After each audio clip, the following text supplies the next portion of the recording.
자, 오늘 주시는 하나님 말씀 출애굽기 20장 1절 2절 말씀을 함께 한 목소리로 받들어 읽겠습니다. 시작. 하나님이 이 모든 말씀으로 말씀하여 이르시되 나는 너를 애굽 땅 종되었던 집에서 인도하여 낸 내 하나님 여호와니라. 아멘. 아멘. 동행을 위해 주신 하나님의 선물, 동행을 위해 주신 하나님의 선물이라고 하는 제목을 가지고 함께 말씀의 은혜를 나누겠습니다. 출애굽기는 40장으로 되어 있는데 출애굽기의 구조를 여러분이 이해하시면 우리 교회는 주일 낮예배 시간에는 출애굽기 강해를 하고 있습니다. 출애굽기의 전체를 여러분이 이해하시면 좋겠는데 출애굽기 1장부터 18장까지는 출애굽의 경로, 출애굽의 과정, 어떻게 애굽에서 종살이하던 이스라엘 백성들이 하나님의 전적인 능력과 은혜로 구원을 받았는지에 대한 과정이 1장부터 18장까지 기록되어져 있습니다. 그리고 몇 주간에 걸쳐서 우리가 출애굽기 19장을 나누었는데 19장은 20장이 시작하기 전에 그 사이에 곁다리처럼 있는 것 같은데 너무나 중요한 하나님과 이스라엘 백성들의 결혼식 장면이다. 이렇게 여러분이 이해하시면 좋습니다. 그래서 몇 주간에 걸쳐서 하나님께서 이제 애굽에서 구원해 낸 그들을 시내 광야에서 만나셔서 프로포즈를 하십니다. 내가 너희를 독수리 날개로 업어 내가 너희를 인도하였다. 내가 너희를 이렇게 사랑한다. 그러니 너희가 나의 사랑을 받아들이고 내 명령에 순종하겠느냐, 나와 함께 하겠느냐. 이스라엘 모든 백성들이 하나님의 프로포즈에 승낙을 합니다. 예, 그렇게 하겠습니다. 그러면 3일 뒤에 결혼식을 하자. 그래서 3일 뒤에 내가 너희에게 갈 테니까 기다려라. 몸을 깨끗이 씻고 성결하게 하고 여인을 가까이 하지 말고 정결하게 하고 신부된 자처럼 정결하게 준비하고 있어라. 내가 너희에게 가겠다. 그래서 3일 뒤에 주님께서 시내산 위에 내려오셔서 만나십니다. 그게 결혼식이라고 할 수 있습니다. 그리고 난 다음에 이제 이스라엘 백성들과 하나님과 이스라엘 백성들이 이제 결혼한 것과 같은 영적인 그 약속을 하고 이제 동행하는 삶을 시작하게 될 때 출애굽기 20장부터 40장까지 하나님이 너희들 나와 동행하자 해서 동행하자고 해서 하나님이 주신 두 가지 선물이 나옵니다. 그 두 가지 선물이 뭐라고 그랬죠? 혹시 기억하십니까? 하나님이 너희가 신앙의 여정을 걸어가는 데서 가장 필요한 두 가지, 너희가 이제 신부된 너희와 신랑된 내가 이제 함께 동행하려면 반드시 내가 너희에게 이렇게 하면 좋겠다 해서 두 가지를 주셨죠. 율법과 성막이죠. 율법과 성막. 율법과 성막을 주셨습니다. 율법은 뭐죠? 하나님의 말씀이라고 이야기할 수 있습니다. 그러니까 한마디로 말하면 하나님이 뭐라 말씀하신 거죠? 나의 신부된 자들아 이제 말씀 따라가라. 말씀 따라가라. 그래서 너희가 사는 것은 떡으로만 사는 게 아니라 하나님의 입에서 나오는 말씀으로 사는 거다. 그러니까 말씀 따라와라. 그래서 우리가 적용해서 올 한 해 동안은 우리가 매일 성경을 가지고 묵상하자는 것입니다. 큐티하자는 것이죠. 우리 김일숙 권사님도 기도하셨는데 한 주간 지났습니다. 한 주간 지나셨는데 여러분 큐티 말씀 묵상에 여러분 성적표가 어떠신지 그래도 괜찮습니다. 제발 포기하지 마시고 그리고 아예 남의 일처럼 생각하지 마시고 일주일에 한 번이라도 두 번이라도 세 번이라도 하다 보면 그리고 열심히 했는데 은혜가 임하지 않으면 괜찮습니다. 저도 일주일간 하지만 매번마다 은혜 받는 건 아닙니다. 그럼에도 불구하고 그 순종함이 그 하나님과 함께하려고 하는 그 동행하고자 하는 그 마음을 주님 받으시고 축복하실 거라고 생각합니다. 여러분 포기하지 마시고 우리 중고등부 청년들, 우리 아동부 아이들, 또 그 다음에 우리 장년 성도들 다 책 한 권씩 가지시고 기회 있을 때만 시간을 내셔서 말씀 읽으시고 또 읽으시고 기도하시고 그 말씀을 통해서 걸어오시는 하나님의 음성을 좀 들어보시고 그 말씀에 구체적으로 그날 한번 순종해 보시고 그래서 주와 말씀에 주님의 말씀과 함께하는 그런 저와 여러분 될 수 있기를 축복합니다. 그리고 성막을 주신 이유는 뭐죠? 성막은 예배하는 것이죠. 그러니까 예배자가 되라는 거죠. 예배자가 되라. 제일 중요한 건 말씀 따라와라. 그리고 예배자가 되라. 그래서 성막을 주십니다. 그래서 우리가 또 결단한 게 예배 한 번 더 드리자. 예배 한 번 더 드리자. 아무리 힘들고 어려워도 예배 포기하지 말자라고 하는 말씀을 거듭드립니다. 여러분 한번 순종해 보시죠. 그러면 반드시 하나님께서 놀라운 은혜를 우리에게 더하여 주실 줄 믿습니다. 출애굽기 20장이 시작이 되었습니다. 이제 하나님이 율법을 주시는 장면이 시작이 되는 것이죠. 사실요, 현대인들은 법을 별로 좋아하지 않습니다. 법 하면 조금 답답하기도 하고 좀 어렵기도 하고 좀 따분하기도 하고, 왜 사람들이 이렇게 규제받는 거, 법의 통제를 받는 거, 이런 거를 싫어하냐면 우리 인간의 본성 안에는 누구로부터 통제받는 것을 좋아하지 않는 특성이 있기 때문입니다.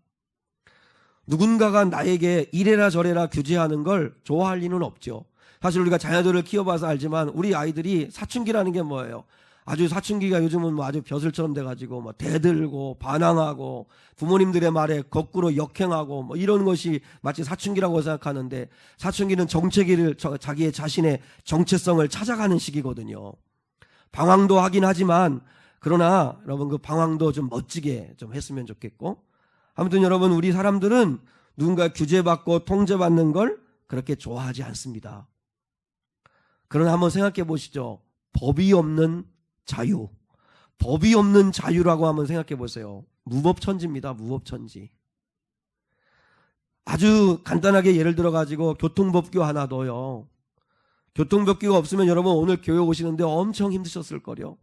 서로 뭐 자기 마음대로 가겠다고 막 그렇게 가면 아마 세상은 무법천지가 될 겁니다. 하나님이 법을 주십니다. 하나님이 주신 법을 이야기하는 게 출애굽기 20장부터 40장까지입니다. 거기에는 도덕법도 있고 시민법도 있고 어떻게 하나님을 예배해야 되는가 제사법도 있고 법에 대한 이야기가 계속 나옵니다. 그런데 엄청나게 지루할 것 같고 또 어려울 것 같고 부담스러울 것 같지만 이 주신 하나님의 마음을 이해하면 우리 얼마나 은혜가 되는지 모릅니다. 여러분 기독교인에게 하나님이 주신 세 가지 보물이 있습니다. 세 가지 보물. 혹시 저도 몇 번 말씀을 드렸는데 혹시 아시겠습니까? 우리 기독교인들에게 예수를 믿는 하나님의 자녀들에게 주신 세 가지의 보물이 있습니다.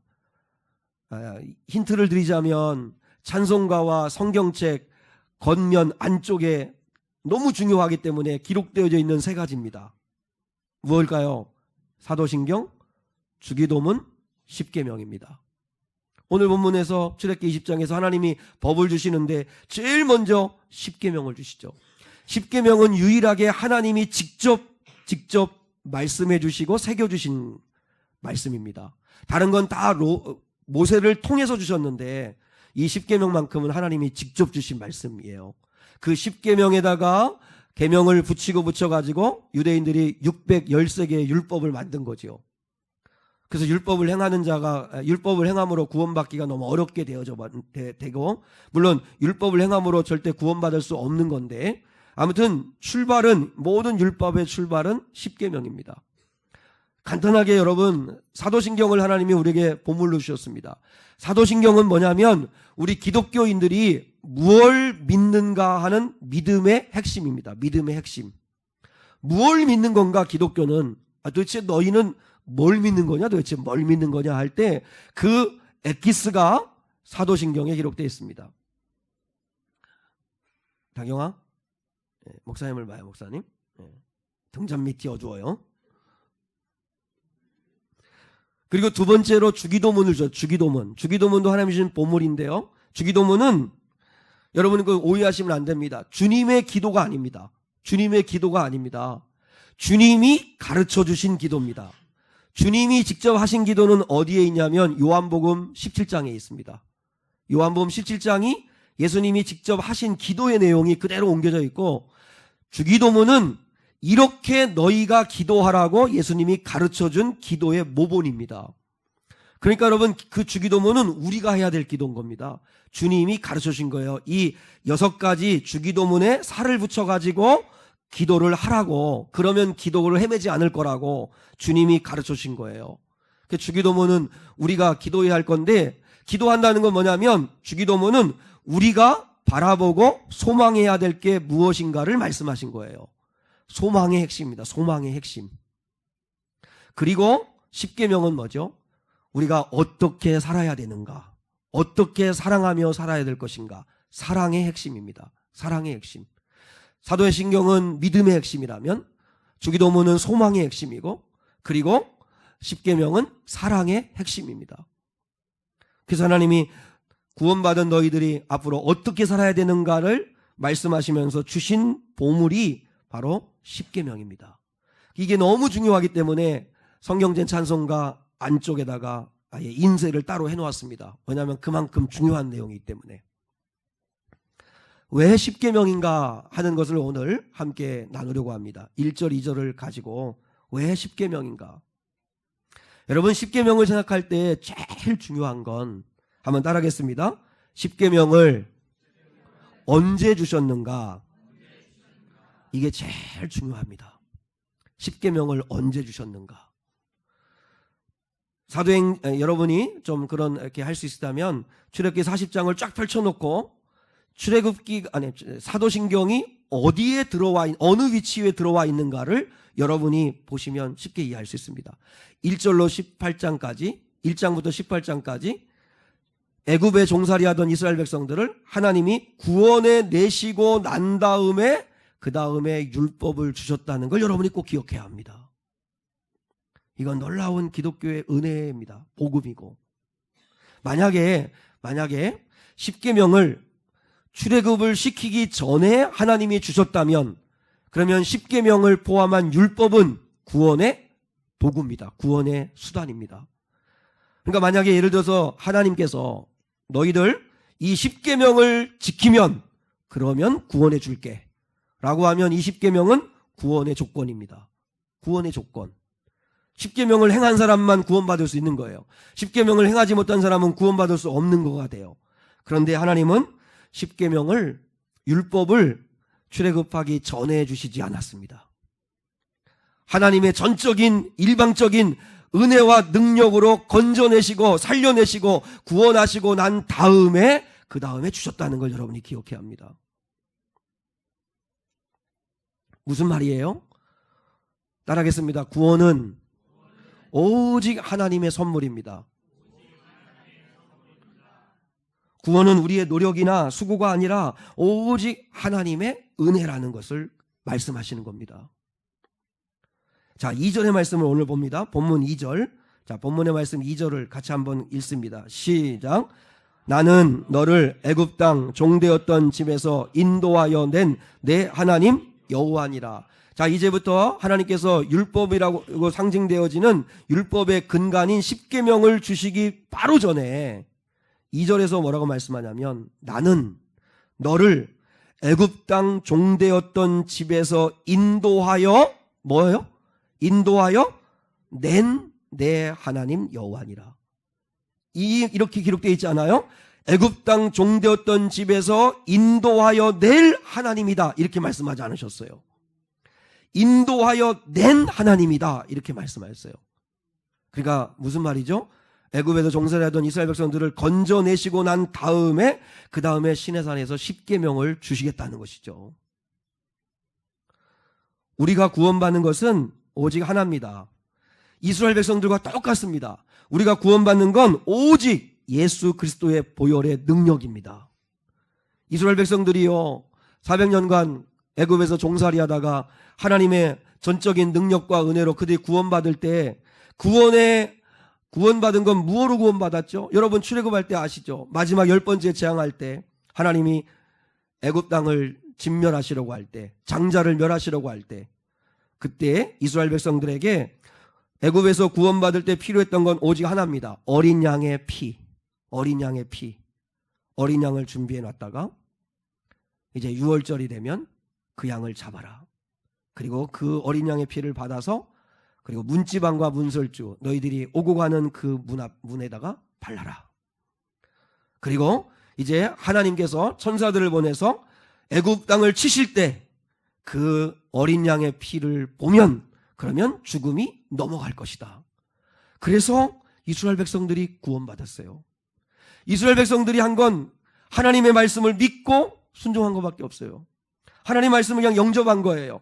다시 말하면 예수 그리스도의 보혈의 능력이 우리를 구원하신다는 것을 영접하면, 그러면 구원함에 이를 수 있는 구원의 은혜와 똑같습니다. 이스라엘 백성들이 구원받는데 한 거 없습니다. 하나님이 다 하셨습니다. 대신 어린 양의 보혈의 능력을 믿고 순종해서 그 보혈을 문설주에 바르라고 하는 그 말씀에 순종한 사람들은 다 살았습니다. 하나님이 당신의 능력으로 이스라엘 백성들을 구원하여서 시내산에 도착하고 난 다음에, 그리고 난 다음에 구원받은 백성답게 살라고 십계명을 주신 겁니다. 십계명을. 여러분, 구원받았다. 여러분이 교회에 오시잖아요. 물론 교회는 병원과 같이 아픈 사람 치료해주고 또 마음이 병든 사람도 위로해주고 하는 곳이지만, 저는 상한 성도들에게 감히 말씀드리는데, 교회는 위로받으려고 오는 데 아닙니다. 교회는 여러분이 기분 좋아지려고 오는 데도 아닙니다. 교회는 여러분이 행복해지려고 오는 것도 아닙니다. 감히 말씀드리면. 교회는 뭐하러 오는 거냐면 구원받으려고 오는 것입니다.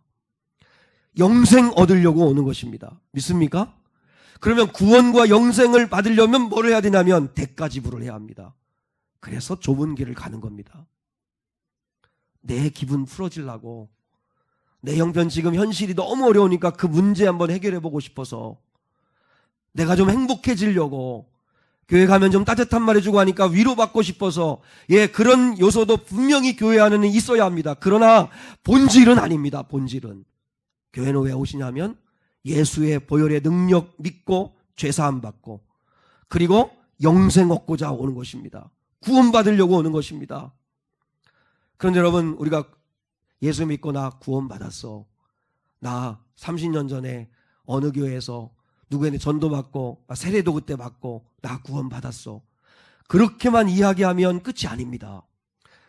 구원받아서 나는 예수 믿어 행복했어, 나는 예수 믿고 구원받았어, 그게 끝이 아니라, 그러면 하나님이 말씀하십니다. 출애굽기 20장부터가 있어야 합니다. 그러면 구원받았다면 너는 구원받은 자답게 살아가고 있느냐? 구원받은 자답게 살라고, 구원은 내가 시켰으니까 이제 구원받은 자답게 살라고 하나님이 율법을 주시는 거예요. 십계명을 주시는 거예요. 너희가 구원받은 내 자녀라면 이렇게 살아야 된다고 말씀하시는 거죠. 제가 한 가지 예화를 말씀드리겠습니다. 리 스트로벨이라고 하는 분이 쓴 책이 있는데, 은혜 하나님의 은혜라는 책이 있습니다. 제가 한번 말씀드렸습니다. 근데 늘 은혜하면 그게 기억이 납니다. 그 은혜 하나님의 은혜라고 하는 리 스트로벨 이 목사님이 쓴 이 책에서 스테파니라고 하는 그 아이 이야기가 아주 감동적입니다. 그게 늘 기억이 나는데, 이 스테파니라고 하는 이 아이는 우리나라에 한국 전쟁이 있었잖아요. 그 한국 전쟁 고아입니다. 그러니까 그 미군과 한국인 어머니 사이에 태어난 혼혈아였습니다. 이 스테파니 아이는. 그런데 그 아빠인 미군은 미국으로 가버리고 어머니는 이제 새 출발해야 되니까 이 아이를 버려버렸습니다. 30살 때 이 스테파니를 버렸습니다. 그러니까 이 아이는 전쟁에 폐허가 된 그 땅에서 사생아라고 하는 뜻을 가진, 그 당시에 아주 나쁜 말이었지만 틱이라고, 그렇게 그 사생아 아이들을 그렇게 부르면서 놀렸던 때가 있었습니다. 혼혈아 아이로서 얼마나 어렵겠어요. 그래서 먹을 것이 너무 없는 이 아이는 먹을 것을 훔치다가, 그래서 걸려가지고 우물 속에 그 아이를 던져가지고 그 죽을 고생을 하고 죽을 고비를 넘기기도 합니다. 또 한 번은 먹을 것을 훔쳤다가 그래서 발각이 되어가지고 죽도록 매를 맞기도 합니다. 이제 콜레라에 걸려가지고 거의 죽음의 직전에 그 쥐들의 속을 윈 그 건물에 쓰러져서 있었던 스테파니를 그 당시에 스웨덴 간호사가 발견하고 그 아이를 치료해주고 고아원에 넘깁니다. 고아원에 한 2년 정도 생활하다가 이제 그 미국의 한 선교사 부부가 이제 미국으로 이제 귀국하면서 한국의 전쟁고아 아이 하나를 좀 입양했으면 좋겠다 해서 그 고아원에 온 거예요. 근데 고아원에 와서 이제 그 고아원에 이제 종사하시는 분들이 좋은 아이들을 이제 소개하는데, 근데 이 스테파니 아이는 어려서부터 상처받은 게 얼마나 큰지 마음의 문을 도통 열지를 않는 거예요. 그런데 이상하게 이 선교사 부부에게는 그 아이가, 거친 그 아이가 눈에 띄어서 그 스테파니 아이를 입양해서 갑니다. 이제 입양해서 데려가서 그 아이를 호적에 올리고 법적인 자녀로 삼고, 그리고 이제 그 아이를 이제 돌봐주는데, 이 아이는 식모로 팔려가는 줄 알았습니다. 여러분, 식모라는 게 우리 어린 친구들은 잘 모르겠지만, 그 너무 가난하던 시절에 그저 먹을 수만 있다면, 먹고만 살 길이 있다면, 이 여자아이들, 특히 여자아이들이 남의 집에 들어가서 허드렛 일 탁 하면서 밥만 얻어먹는 그런 아이, 그게 식모였는데, 자기도 식모로 미국에 이렇게 온 거라고 생각을 한 거예요. 그런데 한 달이 지나고 두 달이 지나고 석 달이 지나고 학교에를 보내고 하는데도 이 부모님들이 일을 안 시키는 거예요. 오히려 옷을 깨끗하고 예쁜 옷을 사주고, 그리고 먹을 것을 마음껏 먹게 해주고, 그리고 또한 즐겁게 놀 수 있도록 놀잇감도 제공해주고, 이 스테파니 아이가 이제 그 선교사 부부가 붙여준 이름이 미국식 이름의 스테파니인데, 그런데 그 아이가 너무 이상한 거예요. 그래서 한 번은 그 반 아이에게 그렇게 이야기했대요. 우리 집에 선교사 부부들은 이상해. 내가 식모인데 일을 안 시켜. 이렇게 이야기하니까 그때 그 친구가 그 스테파니에게 그렇게 말해 주었습니다. 그건 복음이었다고 합니다. 그때 이 말을 듣는 순간 온몸에 전율이 느껴지고, 그리고 그때 감동은 잊을 수 없었다고 하는데, 그 친구가 그렇게 말했다는 거죠. 스테파니, 너는 그 집의 식모가 아니라 너는 그 집의 딸이야. 너는 그 집의 딸이야. 식모가 아니야.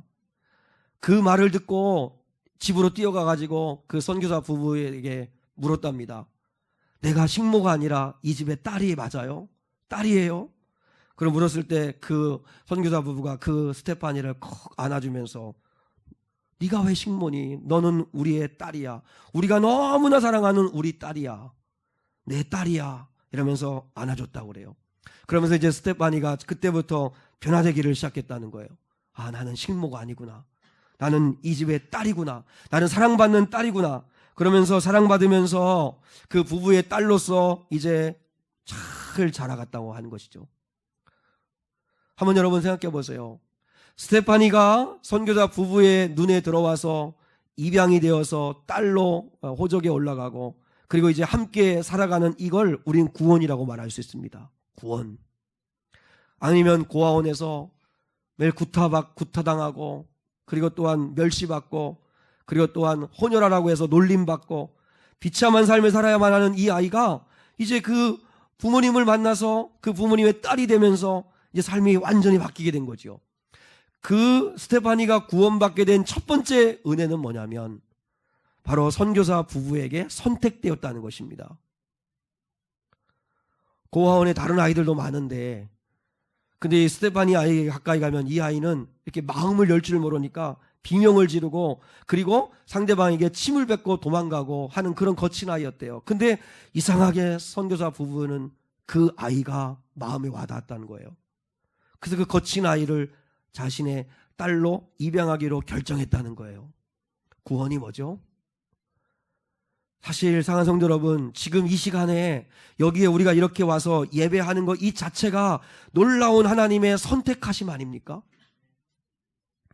그냥 여러분이 우연히 왔다고 생각하면 아무 은혜가 안 되겠지만 그렇지 않습니다. 성경은 분명히 말씀합니다. 하나님은 나를 아셨고, 그리고 나를 또한 예정하셨고, 그리고 때가 되어 부르셨고, 그리고 또한 의롭다고 하시고, 그리고 영화롭게까지 하신다고 분명히 말씀하십니다. 그게 구원이에요. 스테파니는 생각했을 거예요. 나 같은 사람을, 나 같은 아이를 왜 딸로 삼아줬을까라고 생각을 했을 거예요. 그러나 그건 부모의 일방적 은혜였어요. 일방적 은혜. 선택하여 준 거죠. 그리고 이제 딸로 받아주었어요. 근데 여러분, 그 선교사 부부가요, 이 스테파니를 딸로 입양하고 난 다음에 이렇게 말했다고 생각해 보세요. 너 내 딸이 되려면, 우리의 딸이 되고 사랑받으려면 이렇게 해야 돼. 공부 이렇게 열심히 하고, 그리고 말도 거칠게 하면 안 되고, 그리고 또한 화내도 안 되고, 거칠게 행동해도 안 되고, 예의 바르게 해야 되고, 이렇게 하라는 대로 해야 돼. 그러면 너는 내 사랑받는 딸이 될 거야. 이렇게 얘기하지 않았다는 것이죠. 입양하고 그냥 무한히 사랑해 줍니다. 먹이고 입히고 재우고 사랑하고 사랑해 줍니다. 그런 가운데 이 아이가 깨달았습니다. 내가 하나님의 자녀구나. 내가 이 선교사 부부의 귀한 딸이구나. 그리고 이 아이는 그때부터 새롭게 변화되기 시작합니다. 이것도 한번 여러분 생각해 보세요. 스테파니가 이제 나는 이 집의 딸이구나. 그러면 이제 내 마음대로 되겠네. 그래서 뭐 이제 그때부터 게을러지고, 그리고 자기밖에 모르고 말 함부로 하고 화 막 내고 막 사고치고 막 그랬다고 하면, 물론 부모는 그 딸 아이를 포기하지는 않았을 겁니다. 우리 하나님도 마찬가지죠. 그러나 그건 딸로 그 아이를 받아준 부모에 대한 전혀 도리가 아니죠. 그건 못할 짓을 하는 거죠. 우리도 똑같습니다. 우리가 하나님의 은혜로 구원을 받았습니다. 그래서 우리가 무엇보다 이렇게 하나님을 예배하는 자로 이 자리에 와서 하나님을 예배합니다. 그런데 하나님을 예배하고 하는데, 그런데 우리가 예배하고 구원받았다면, 나 이제 구원받았어, 하나님의 자녀가 되었어, 너무나 신나, 그걸로 끝나면 안 되는 거지요. 그러면 그 다음에 구원받았다면 날 사랑하시는 주님, 날 구원하신 주님, 날 위해 십자가지기까지 하신 그 주님을 위해 구원받은 자답게 살아야지요. 그래서 십자가래요. 십계명을 주신 겁니다. 너희들이 구원받았다면, 내 자녀라면, 나와 함께 하겠다면, 내 신부라면 이렇게 살아줬으면 좋겠다. 그래서 십계명을 주신 거예요. 여러분, 십계명은 우리의 행복을 위해서 주신 거지 우리에게 짐이 되려고 주신 게 아닙니다. 한번 생각해 보세요. 십계명은 누구한테 주신 건지 아세요? 애굽 땅 종되었던 곳에서 건진 바 된 사람들에게 주신 거예요. 무슨 말이에요? 구원받은 자녀에게 주신 거예요. 아무에게나 붙들고 십계명이 하라고 준 게 아니고, 하나님을 사랑하는 자, 곧 그의 뜻대로 부르심을 입은 저와 여러분에게 하나님이 주신 거기 때문에 이건 짐이 아니라 특권인 거예요. 특권. 그런데 우리는 하나님이 법을 이야기하고 하면, 하나님이 이렇게 하라 저렇게 하라 말씀하시면 짐스러워해요. 부담스러워해요. 힘들다고 그래요. 아니 어떻게 저렇게 살 수 있어? 아니 어떻게 원수를 용서해? 목사님은, 나는 하나님 말씀 전하는 건데 매번 나한테만 뭐라고 그래요. 목사님은 시대도 알지도 못하고 상황도 알지도 못하면서 저렇게 말씀하셔. 어떻게 저렇게 살아? 저렇게 사는 사람이 몇 명이나 돼? 이렇게 이야기하면서 짐스러워해요. 여러분, 하나님의 말씀이 너 이대로 안 하면 내가 몽둥이 들고 있다가 너를 후려친다? 그렇게 하나님이 율법 주신 겁니까? 아닙니다. 최초에 주신 법이 인간이 타락하기 전에 에덴 동산에 아담과 하와에게 주신 겁니다. 특히 아담에게 하나님이 최초의 법을 주세요. 뭘 주셨죠? 아담아, 에덴 동산에 있는 모든 과일은 네가 마음대로 따먹어도 돼. 마음껏 누려. 그런데 에덴 동산 중앙에 있는 선악을 알게 하는 저 과일은, 저 나무는 절대로 손대면 안 돼. 저거 먹는 날에는 넌 반드시 죽어. 그러니까 먹으면 안 돼. 그게 최초의 하나님 주신 법이었습니다. 한번 생각해 보세요. 이 법이 아담과 하와를 골탕 먹이려고 주신 거예요? 아담과 하와를 불행에 빠지게 하려고 주신 거예요? 아니에요. 행복하게 하려고 주신 거예요. 그러면 아담과 하와는 하나님의 사랑을 무한히 받는 자이기 때문에 그거는 지켜야 되는 거예요. 그런데 그것까지도 욕심을 내는 게 크게 죄인 거죠. 하나님은 우리를 행복하라고 법을 주시는 거지 불행하라고 법 주시는 게 아닙니다. 십계명은 짐이 아니라 축복입니다. 따라하겠습니다. 십계명은 짐이 아니라 축복입니다. 왜요? 구원받은 자들에게 주는 거기 때문에요. 애굽에서 종되었던 너를 건져내고 난 너희들에게 주시는 거예요. 구원받은 자들에게. 하나님을 사랑하는 자들에게. 아니 하나님의 선택을 받은 자들에게만 주시는 거예요. 얼마나 이게 은혜예요. 그런데 우리는 부담스러워해요. 저걸 어떻게 지키냐고 그래요. 힘들다고 그래요. 하나님의 법은, 하나님의 말씀은 너무 무겁다고 그래요. 근데 여러분 분명히 하고 지나가야 합니다. 왜 하나님의 말씀이 무거워질까요? 성경에 주님이 분명히 말씀했습니다. 자, 20장 6절을 봅니다. 20장 6절. 20장 6절을 같이 한번 읽으십니다. 같이요. 시작.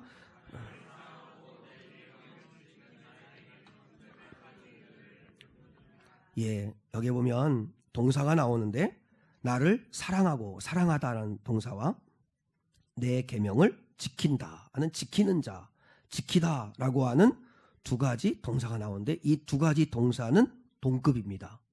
그러니까 똑같은 가치가 있는 겁니다.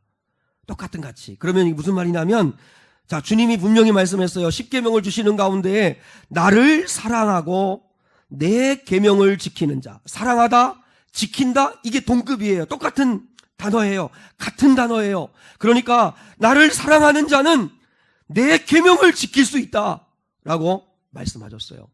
그런데 그들에게 천대의 복을 주시겠다는 거예요. 천대까지 은혜를 주시겠다는 거예요. 예수님도 말씀했어요. 요한복음 14장 15절에서 따라하겠습니다. 너희가 나를 사랑하면 나의 계명을 지키리라. 예수님 분명히 말씀했어요. 내 계명이 힘들다고 어렵다고 얘기하지 말고 나를 사랑하면 내 계명을 지키리라. 사랑한다, 지키다가 같은 말입니다.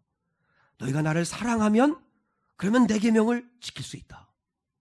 요한일서 5장 3절에서도 똑같은 말씀하십니다. 하나님을 사랑하는 것은 이것이니 우리가 그의 계명을 지키는 것이라.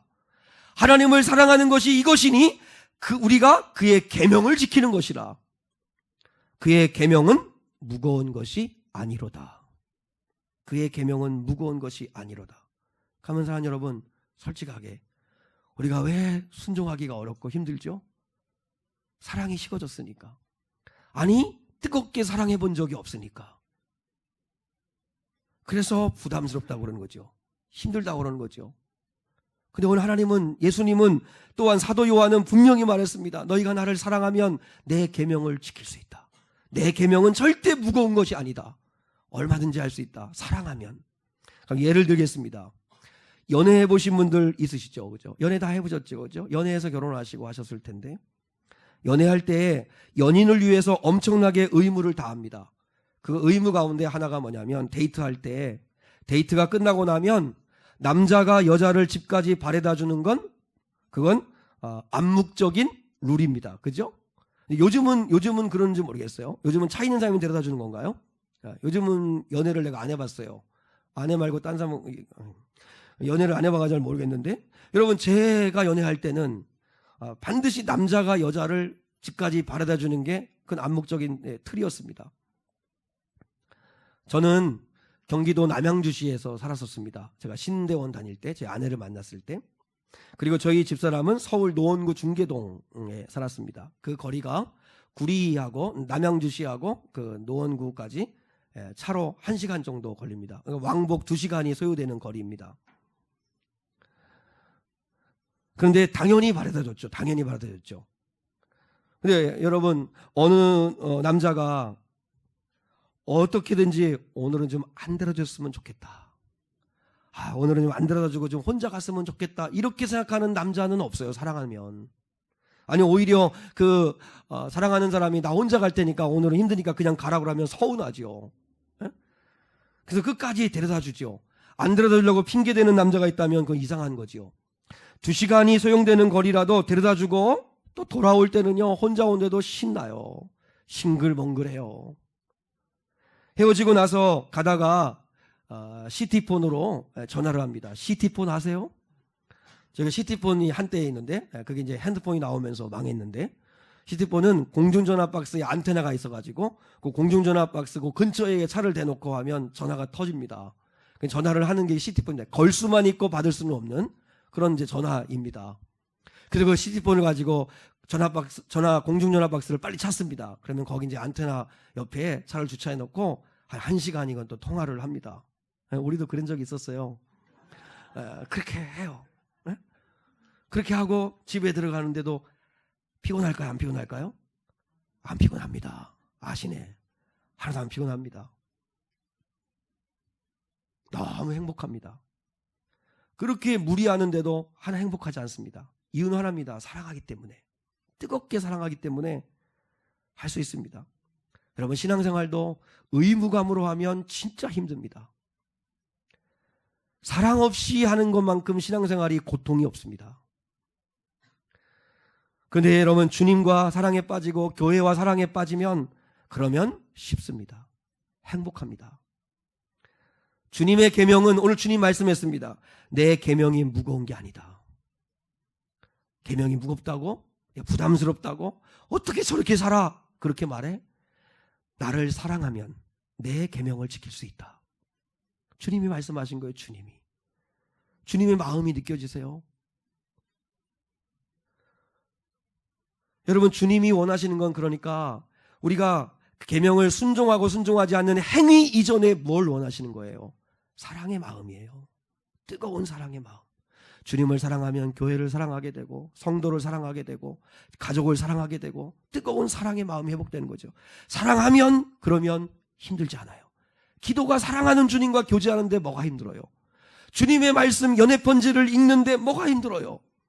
그러니까 우리가 하나님 앞에 기도해야 할 게 뭐죠? 사랑할 수 있는 은혜를 달라고.